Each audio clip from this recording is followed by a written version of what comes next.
प्रधानमंत्री आवास योजना ग्रामीण के अंदर रजिस्ट्रेशन का प्रोसेस एक बार फिर से स्टार्ट हो गया है। इस बार जो रजिस्ट्रेशन किए जा रहे हैं, एक मोबाइल एप्लीकेशन है, उसके माध्यम से आपको सर्वे फॉर्म भरना है। कुल 9 स्टेप के अंदर आपको सर्वे फॉर्म भरना है। तो अगर आपके पास पक्का आवास मौजूद नहीं है तो आप भी प्रधानमंत्री आवास योजना ग्रामीण के अंदर ऑनलाइन मोबाइल एप्लीकेशन के माध्यम से आवेदन करके बेनिफिट ले सकते हैं। यहाँ पे जो आवास प्लस करके एक मोबाइल एप्लीकेशन है, इसे आप ऑनलाइन डाउनलोड करेंगे। इसके अलावा यहाँ पे जब भी आप ऑनलाइन आवेदन करेंगे तो यहाँ पे ई-केवाईसी करनी होगी। तो ई-केवाईसी के लिए फेस स्कैन करने की एक मोबाइल एप्लीकेशन आती है, जिसे कि आपको प्ले स्टोर से डाउनलोड करना होगा। ये दोनों ही मोबाइल एप्लीकेशन एक बार डाउनलोड हो गई, उसके बाद आप ऑनलाइन आवेदन किस प्रकार से करेंगे, तो आइए दोस्तों जानते हैं कंप्लीट डिटेल में प्रोसेस। प्रधानमंत्री आवास योजना ग्रामीण का फॉर्म भरने के लिए इसी वीडियो के नीचे लिंक मिलेगा, उसके ऊपर क्लिक करना है। इस पोर्टल पे आ जाएंगे, यहाँ पे आपको डाउनलोड का ऑप्शन मिलेगा। तो सबसे पहले ये वाली मोबाइल एप्लीकेशन डाउनलोड करनी है और उसके बाद आधार फेस आरडी वाली एप्लीकेशन डाउनलोड करनी है। इसे आप प्ले स्टोर से भी डाउनलोड कर सकते हैं। इस दोनों ही मोबाइल एप्लीकेशन को डाउनलोड करके अपने मोबाइल के अंदर इंस्टॉल कर लेना है। इंस्टॉल जैसे ही ये दोनों ही मोबाइल एप्लीकेशन हो जाएगी तो जो यहाँ पे आवास प्लस वाली एप्लीकेशन इस प्रकार से दिखाई देगी, तो इसके ऊपर जस्ट क्लिक करना है। उसके बाद यहाँ पे सेल्फ सर्वे वाला ऑप्शन आपको लेना है, जो कि अभी आप देख सकते हैं। उसके बाद यहाँ पे आधार कार्ड नंबर डालने हैं और उसके बाद ऑथेंटिकेट वाले ऑप्शन पे क्लिक करना है। तो यहाँ पे आधार कार्ड नंबर डालने हैं, यहाँ पे क्लिक करना है। उसके बाद जिसके आधार कार्ड नंबर डाले उसका फेस कैप्चर करना है और यहाँ पे फेस कैप्चर करना है। इस प्रकार से चेहरा रखना है, आंखों को टिमटिमाना है और यहाँ पे सक्सेसफुली ई-केवाईसी हो जाएगी और आधार कार्ड की डिटेल आ जाएगी। ओके पे क्लिक करके पिन कोड जनरेट करेंगे और कंफर्म करेंगे। फिर क्रिएट पिन, फिर पिन कोड डाल के लॉगिन पे क्लिक करके लॉगिन हो जाएंगे। उसके बाद यहाँ पे स्टेट सेलेक्ट करना है। उसके बाद आपका जिला कौन सा है, उसके बाद आपका ब्लॉक कौन सा है, उसके बाद आपकी ग्राम पंचायत कौन सी है, वह ग्राम पंचायत लेनी है और ग्राम पंचायत लेने के बाद आपका विलेज कौन सा है वह लेके प्रोसेस पे क्लिक करना है।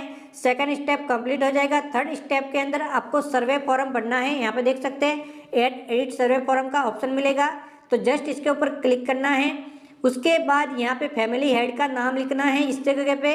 उसके बाद फैमिली हेड के आधार कार्ड नंबर जस्ट यहाँ पे लिखने हैं। उसके बाद परिवार का जॉब कार्ड बना हुआ तो यहाँ पे डालना है। फिर यहाँ पे जेंडर सेलेक्ट करना है। उसके बाद सोशल कैटेगरी लेनी है, यहाँ पे ST SC या फिर अदर, फिर एज लिखनी है। उसके बाद मैरिटल स्टेटस लेना है, मैरिड है तो मैरिड या फिर सिंगल है तो सिंगल। यहाँ पे never married, currently married, window, separated सभी ऑप्शन मिल जाएंगे। उसके बाद यहाँ पे फादर या फिर हस्बैंड जिसका नाम लिखना चाहते हैं वह लेके उसका नाम यहाँ पे लिखना है।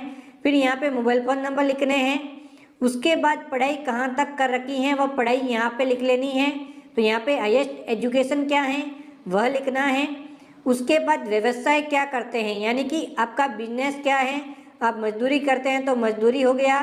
तो यहाँ पे सभी व्यवसाय मिल जाएंगे, तो वो आपको लेना है। तो जो भी कार्य करते हैं वो यहाँ पे आप ले लेंगे। उसके बाद फैमिली के अंदर कुल कितने मेंबर हैं वो यहाँ पे लिखना है। फैमिली मेंबर के अंदर कोई डिसेबल है तो यस वरना फिर नो करना है। उसके बाद एनी मेंबर, किसी भी परिवार के मेंबर के अंदर कोई बीमारी है तो यहाँ पे कोई भी बीमारी है, यहाँ पे बीमारी की लिस्ट मिल जाएगी, तो वो यहाँ पे आपको ले लेना है। तो यहाँ पे देख सकते हैं सभी बीमारी हैं, तो इसमें से कोई बीमारी है तो ले लेना है। फिर परिवार की एनुअल इनकम लिख के सेव एंड नेक्स्ट पे क्लिक करना है। तो यहाँ पे इनकम, फिर सेव एंड नेक्स्ट पे क्लिक करेंगे। अब दोस्तों परिवार के मेंबर ऐड करने हैं, तो ये मेंबर ऐड का ऑप्शन है। तो सबसे पहले ये पहले मेंबर का नाम यहाँ पे लिखना है। फिर परिवार के मेंबर के आधार कार्ड नंबर, फिर मेंबर का जेंडर यहाँ पे लेना है। उसके बाद फैमिली हेड के साथ इसका क्या रिश्ता है वह रिश्ता यहाँ पे ले लेना है। तो यहाँ पे उसके बाद एज कितनी है, उसके बाद मैरिटल स्टेटस, इस मेंबर की शादी हुई या फिर नहीं उसका स्टेटस लेना है। स्टेटस लेने के बाद मोबाइल फ़ोन नंबर लिखने हैं। उसके बाद मेंबर ने कहाँ तक पढ़ाई कर रखी है वह लिखना है। वह लिखने के बाद मेंबर क्या करता है वो यहाँ पे लेना है आपको। उसके बाद ये लेने के बाद यहाँ पे जो भी आपका फैमिली मेंबर है और डिसेबल है तो यस वरना फिर नो करके ऐड मेंबर पे क्लिक करना है। मेंबर ऐड हो जाएगा और इस प्रकार से आपको दिखाई देगा। इसी प्रकार से एक एक करके जितने भी मेंबर आपके परिवार के अंदर है सभी को ऐड कर लेना है। जब सभी मेंबर ऐड हो जाएंगे तो स्क्रीन के ऊपर एक एक करके सभी ऐड होने के बाद इस प्रकार से दिखाई देंगे। तो आपको जस्ट जांच करके सेव एंड नेक्स्ट पे क्लिक करना है। सेव एंड नेक्स्ट पे क्लिक करते ही परिवार के सभी सदस्य यहाँ पे हेड सहित आ जाएंगे। तो जिस सदस्य के नाम से आवेदन करना है उसको टिक करके प्रोसेस पे जस्ट क्लिक करना है। तो यहाँ पे हेड को सिलेक्ट करने का ऑप्शन नहीं आएगा, दूसरे मेंबर आएंगे तो सिलेक्ट करके प्रोसेस पे क्लिक करना है। यहाँ पे क्लिक करते ही इस मेंबर की ई-केवाईसी करनी है फेस स्कैन करके, जिस प्रकार से फैमिली हेड की थी। तो यहाँ पे चेहरा इस प्रकार से रखना है, आंखों को टिमटिमाने का बोलना है, स्कैन हो जाएगा। इस प्रकार से ई-केवाईसी सक्सेसफुल का मैसेज आएगा। जांच करके ओके पे जस्ट आपको क्लिक करना है। अब यहाँ पे अकाउंट नंबर ऐड करने हैं, तो अगर नहीं है तो इस प्रकार से क्लिक करके नेक्स्ट पे क्लिक करना है। अगर खाता संख्या ऐड करना चाहते हैं इस वाले भाग के अंदर तो यहाँ पे आना है और सबसे पहले यहाँ पे पोस्ट ऑफिस लेना है। सॉरी दोस्तों, बैंक लेना है। कौन सी बैंक है? तो cooperative bank, commercial, post office या फिर कोई रीजनल यानी कि कोई राज्य की रीजनल बैंक है। तो जो भी बैंक है वो यहाँ पे आप ले लेंगे। फिर बैंक कौन सी है, बैंक का नाम लेना है। बैंक का प्रकार लेने के बाद उसके बाद बैंक का नाम लेने के बाद बैंक की शाखा लेनी होगी। इस वाले भाग के अंदर इसके जस्ट नीचे बैंक का नाम आ गया, यहाँ पे शाखा लेनी है। उसके बाद बैंक के खाता संख्या जो आपके हैं वह यहाँ पे डालने हैं और उन खाता संख्या को जस्ट इसके नीचे कंफर्म करना है। फिर बैंक खाते के अंदर क्या नाम लिखा हुआ वह लिख के जस्ट नेक्स्ट पे आपको क्लिक करना है। तो यहाँ पे स्टेप 5 के अंदर बैंक अकाउंट ऐड हो गया, नेक्स्ट पे क्लिक करेंगे। अब हाउसिंग रिलेटेड कुछ सवाल हैं, उनके जवाब देने हैं सर्वे के अंदर। तो सबसे पहले जिस मकान के अंदर आप रह रहे हैं वो खुद का है या फिर रेंटल यानी कि भाड़े का है। खुद का है तो फर्स्ट वाला ओनर वाला ऑप्शन लेना है, वरना फिर रेंटल वाला ऑप्शन आपको ले लेना है। उसके बाद जो भी आपका मकान है वह कच्चा है या फिर पक्का है वो लेना है। उसके बाद जो उसकी दीवारें कच्ची या पक्की या फिर उसकी जो छत है वो कच्ची या फिर पक्की है थर्ड वाले के अंदर, तो छत का प्रकार लेना है। उसके बाद उस मकान के अंदर कुल कितने रूम हैं वह यहाँ पे लेना है। उसके बाद लैट्रिन बनी हुई है या फिर नहीं वह लेना है। यहाँ पे लैट्रिन फैसिलिटी का ऑप्शन आपको दिखाई दे रहा है, तो बनी हुई है तो यस, वरना फिर नो लेना है। Main sources of house hold income, आपके आय का स्रोत क्या है वह यहाँ पे आपको ले लेना है कि आपके आय का स्रोत ये है। तो यहाँ पे आपको आय का स्रोत सिलेक्ट कर लेना है। उसके बाद यहाँ पे आपके पास 3 या फिर 4 व्हीलर है तो वह यस नो में जवाब देना है। एग्रीकल्चर से संबंधित 2 व्हीलर 3 व्हीलर वगैरह है तो वो आपको जवाब देना है। तो यहाँ पे जो भी सवाल है उनके जवाब आपको ओनली देने हैं, इसके अलावा आपको कुछ भी नहीं करना है। उसके बाद आपके पास परिवार के किसी भी मेंबर के नाम से किसान क्रेडिट कार्ड है तो यस, वरना फिर नो। उसके बाद परिवार के अंदर कोई गवर्नमेंट एम्प्लॉय है तो यस, वरना फिर नो यहाँ पे जवाब देना है। एग्रीकल्चर कोई भी एंटरप्राइजेज रजिस्टर्ड विद गवर्नमेंट आपके पास है तो यस, वरना फिर नो।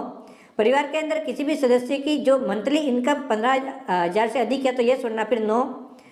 या कोई भी इनकम टैक्स देता है परिवार के अंदर तो यस, वरना फिर नो यहाँ पे जवाब देना है। कोई भी प्रोफेशनल टैक्स पे करते हैं तो यस, वरना फिर नो यहाँ पे लेना है। उसके बाद यहाँ पे 2.5 एकड़ से अधिक सिंचित भूमि है आपके पास तो यस, वरना फिर नो लेना है। 5 एकड़ से अधिक असिंचित भूमि है तो यस, वरना फिर नो लेना है। उसके बाद हाउस होल्ड विदाउट शेल्टर है तो यस, वरना फिर नो यहाँ पे लेना है इस वाले जवाब के अंदर। उसके बाद यहाँ पे जो अगला जो ऑप्शन है वहाँ पे दोस्तों ये हो गया, यहाँ पे जो दोस्तों देख सकते हैं विदाउट हाउस होल्ड वाला ये हो गया। उसके बाद यहाँ पे जो ये वाला ऑप्शन है इसके अंदर अगर आप निआश्रित हैं तो यस, वरना फिर नो लेना है। उसके बाद आप हाथ से जो ठेला धोने वाले व्यक्ति हैं तो यस, वरना फिर नो लेना है। उसके बाद अगर आप ट्राइबल ग्रुप से हैं तो यस, वरना फिर नो लेना है। उसके बाद कानूनी तौर पर रिहा किए गए बंधुआ मजदूर की श्रेणी के अंदर आते हैं तो इस वाले भाग के अंदर यस, वरना फिर नो लेना है। Do you have a land for the construction the house, मकान निर्माण करने के लिए आपके पास ज़मीन है तो यस, वरना फिर नो। अगर है तो यस लेना, वरना फिर नो। अंतिम वाला सवाल है कि अगर आप इस योजना का बेनिफिट किसी भी हाउस होल्ड स्कीम का फर्स्ट टाइम ले रहे हैं तो यस, अगर पहले ले चुके हैं तो नो आपको यहाँ पे लेना है। तो यहाँ पे हाउस होल्ड वाले ऑप्शन का ध्यान रखना है। फिर 7 नेक्स्ट पे क्लिक करेंगे। अगर आपने इस वाले ऑप्शन के अंदर नो लिया तो इस प्रकार का मैसेज मिलेगा। अगर इसके अंदर यस लेंगे तो डायरेक्टली आगे फॉर्म ओपन हो जाएगा, क्योंकि लैंड लेस हैं तो इसके बारे में पूछा जा रहा है तो आप ओके पे क्लिक करेंगे।